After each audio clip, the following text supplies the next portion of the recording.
आप सभी का हमारे YouTube चैनल पर स्वागत है। जैसा कि हम बात कर रहे हैं अनौपचारिक शिक्षा अनुदेशक पर्यवेक्षक कोर्ट न्यूज़ की। देखिए, स्पेशल अपील डिफेक्टिव 545/2022 की सुनवाई अब 23 अप्रैल 2024 की होगी और किस सीरियल नंबर पर होगी और 15 अप्रैल की सुनवाई में क्या हुआ, तमाम चीज़ों में हम बात करेंगे। उससे पहले जो भी भाई बहन चैनल पर नए हैं, जिन लोगों को चैनल की अपडेट नहीं मिल पाती, वो सबसे पहले जाकर चैनल को सब्सक्राइब कर बेल आइकन दबा दें। सब्सक्राइब बटन बगल में बेल आइकन दबा दें और चैनल को शेयर कर दें, लाइक कर दें, जिससे आपको नोटिफिकेशन सूचना मिलती रहे। आशा है अपने चैनल को लाइक सब्सक्राइब शेयर कर दिया होगा, क्योंकि आप देख रहे हैं कि आपके केस की जो भी तारीखें हैं वो हर सप्ताह ज़रूर लगती हैं, लेकिन सुनवाई नहीं हो पा रही। कभी पास ओवर हो जाता है, कभी कभी बेंचेस नहीं बैठती है, कभी कभी ट्रांसफ़र हो जाता है। तो चूँकि आप देखें कि डेट तो लग रही है, लेकिन डेट लगने के बाद डेट फिक्स हो नहीं पा रही, मतलब सुनवाई नहीं हो पा रही है। कभी कभी सीरियल नंबर बहुत ही अधिक हो जाता है, जिससे फ्रेश केस लिस्ट सुने जाते हैं, फिर उसके बाद एडिशनल लिस्टेड केस सुने जाते हैं और उसका नंबर बहुत ही बाद में आता है, इसलिए पास ओवर हो जाता है। चलिए देखते हैं 15 को क्या हुआ और उसके बाद किस कोर्ट और किस सीरियल में नंबर पर सुनवाई होगी। हाँ, तो देखिए, आप देख सकते हैं 15 तारीख की, हाँ, ये डिस्प्ले कोड डिस्प्ले 15 तारीख का है।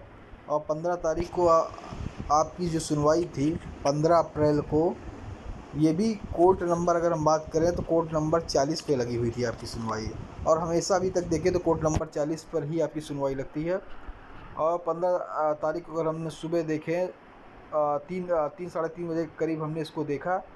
और आप यहाँ पे देख सकते हैं 15 तारीख को कोर्ट नंबर 40 पर, चूँकि आपका सीरियल नंबर 3200 कुछ नंबर था, 3200, लेकिन आप देखेंगे यहाँ पे serial number additional unlisted case चालू हो गए थे, लेकिन सीरियल नंबर 3033 सीरियल नंबर चल रहा था और आपका 32 से स्टार्ट था सीरियल नंबर, ठीक है, 3200 कुछ था, ठीक है। तो इस वजह से अगर आप देखें, और ये Ikhlaq Ahmad versus State of UP and others की सुनवाई हो रही थी। और आप यहाँ पे टाइम देख सकते हैं, कितने टाइम, 3:26 तक इसकी सुनवाई हो रही थी, ठीक है। उसके बाद देखें 3:26 के बाद देखें कोर्ट नंबर 40 पर हमने फिर देखा तो 33 के बाद खाली 2 ही केस सुने गए। देखिए, 33 था, 33 के बाद खाली 5 ही केस सुने गए और उसके बाद कोर्ट उठ गई।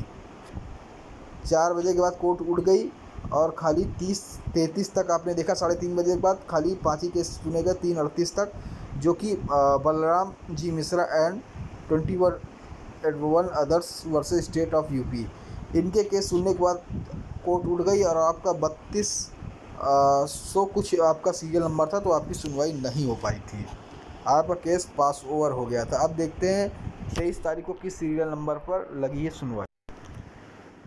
यहाँ पे आप देख सकते हैं केस स्टेटस, यहाँ पे आप देख सकते हैं स्पेशल अपील डिफेक्टिव 545। इस केस को 1 साल से ऊपर हो चुके हैं और अगर देखें तो अभी तक इस केस का निस्तारण नहीं हो पाया है। प्रॉपर सुनवाई अगर देखें तो नहीं लग पा रही है।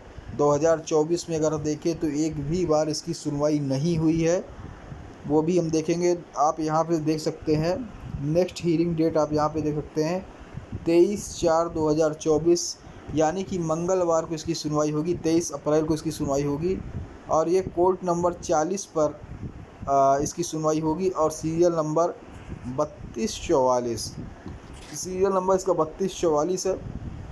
तो आप देख सकते हैं 244 सीरियल नंबर है इसका। और चूँकि मैंने आपको पहले ही बताया कि अगर 3244 सीरियल नंबर दिया हुआ है तो सबसे पहले आप जानते हैं कि एडिशनल अनलिस्टेड से पहले जो भी मामले होते हैं फ्रेश शुरू होते हैं। तो हो सकता है, कहा नहीं जा सकता, हो सकता है शायद अगर लक अच्छा रहा तो सुनवाई हो सकती, नहीं तो शायद ये फिर पास ओवर हो जाएगा। चूँकि आपको जानते ही हैं ये याचिका बालेन राय प्रसाद एंड 211 अदर्स की है, जो कि इसमें बालेन राय प्रसाद जी रिस्पोंडेंट हैं, प्रतिवादी पक्ष है, और State of UP and others director of education रवानसी, ये सभी अगर देखें तो इसमें पिटिशनर है, याचिकाकर्ता, जो कि सिंगल बेंच के खिलाफ इसमें सरकार गई थी। ठीक है, इसी याचिका की अगर निस्तारित होने के बाद आपके समायोजन की राह, अगर इसका जजमेंट आपके पक्ष में आता है और निस्तारित होती, समायोजन की आपकी राह आसान हो जाएगी। आप देख सकते हैं कि नए साल आपके लिए भी सही नहीं था, चूँकि आप देख सकते हैं 2024 3 जनवरी 2024 को केस लगा हुआ था, पास हुआ, फिर 10 जनवरी को पास हुआ, 1 फरवरी को पास हुआ, 8 फरवरी को पास हुआ, 19 फरवरी को पास हुआ, 26 फरवरी को पास हुआ, 4 मार्च पास हुआ, 12 मार्च पास हुआ, 19 मार्च पास हुआ, 29 मार्च पास हुआ, ये अप्रैल में 5 को लगी पास हुआ, और 15 को भी डेट लगी पास हुआ। 15 तारीख को मैं बता दिया हूँ, उस दिन का डिस्प्ले भी दिखा दिया हूँ कि कौन कौन से केस लग पाए थे, और ये केस 15 तारीख को आपका पास ओवर हो चुका था। लेकिन आप देखेंगे 15 तारीख को ये केस लगा हुआ था हॉनरेबल जस्टिस महेश चंद्र त्रिपाठी और हॉनरेबल जस्टिस अनीश कुमार गुप्ता। चूँकि ये जजेस नए हैं, और इस अगर केस को देखें तो जो पुराने जजेस सुनते चले आ रहे हैं, मेरे ख्याल से अगर उन्हीं की बेंच में अगर शायद लगा, या उन्हीं की बेंच में लगा, तो इसकी प्रॉपर सुनवाई और इसका जो भी आर्डर है, तो आर्डर भी रिजर्व हो सकता है या सुनाया जा सकता है। क्योंकि इसके बाद आप देखें तो महेश चंद्र त्रिपाठी, जस्टिस अनीश गुप्ता, इन्हीं की 5 अप्रैल को लगा हुआ था, पास ओवर हो गया था। और इससे पहले विवेक कुमार बिरला, होने जस्टिस मनीष कुमार निगम की लगता रहा।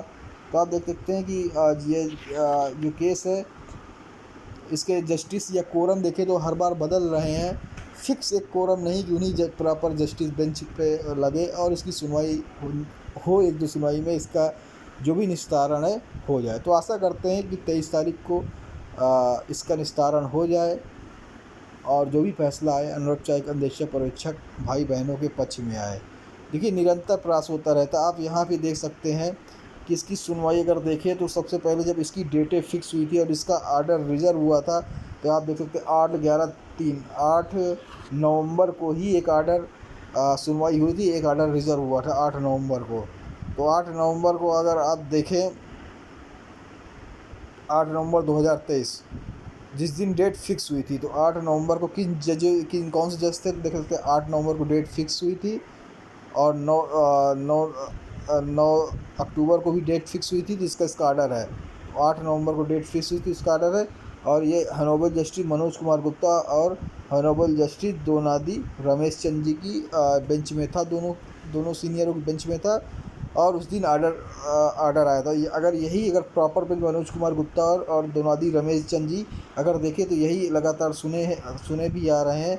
अगर ऐसे लगता है, ऐसे 2-3-4 बार ऐसे ही जजेस के सामने जाता है और केस लगता है, अगर लगता है और सुनवाई होती है, तो जल्दी ही इसका आर्डर रिजर्व हो सकता है या सुना दिया जा सकता है। फाइनल अगर देखें फाइनल आर्डर आ सकता है। अब ये आशा ही कर सकते हैं कि आ जाए, जल्दी से इसकी सुनवाई हो जाए। ठीक है, तो चलिए, जय हिंद, जय भारत। फिर मिलेंगे नई खबरों के साथ। उससे पहले अगर आप चैनल पर नए हैं, चैनल को लाइक सब्सक्राइब शेयर कर दें। आपको अनौपचारिक अंदेशक, शिक्षा मित्र या शिक्षा जगत से रिलेटेड खबरें आपको यही मिलती है, अन्य भर्तियों संबंधित। धन्यवाद।